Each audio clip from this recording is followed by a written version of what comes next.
name is Anushka. I am studying 8th standard. My school name is Government Girls Higher Secondary School at Ayapakkai, Tiruvallur. என்னோட project வந்து automatic forest fire fighting drone. இதனால் என்ன விளைவுகள் வந்து பார்க்கலாம். இதனால் விலங்குகளின் பாதிப்பு, மக்கள் சேதாரம், காற்று மாசுபாடு மற்றும் நீர் சுழற்சி.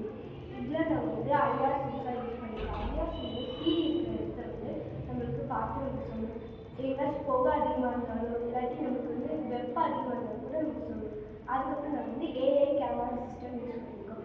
ஏஐ கேமரா சிஸ்டம் இருக்கிற இடத்துல துல்லியமாக நமக்கு கவனித்து சொல்கிறோம். அதுக்கப்புறம் ஏஐ இமேஜின் யூஸ் பண்ணியிருக்கோம். இது ஃபயர் ஜோனில் இருக்கிற இடத்துல நமக்கு ஃபோட்டோவாக அனுப்பும்.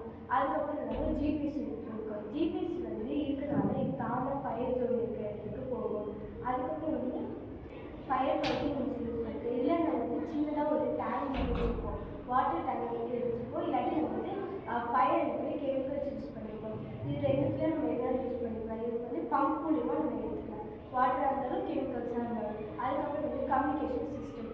கம்யூனிகேஷன் சிஸ்டம் எங்கே இருக்கோ அதுக்கு ஃபோட்டோ எடுத்து நம்ம கண்ட்ரோல் ஸ்டேஷனுக்கு அனுப்பணும். இல்லாட்டி நமக்கு மொபைல் ஆப் மூலியமாகவும் நம்ம பார்த்துக்கலாம். அதுக்கப்புறம் தீ எங்கே பரவுதோ அது நமக்கு துல்லியமாக அதுவும் நமக்கு கண்ட்ரோல் ஸ்டேஷனில் தேங்க்யூ.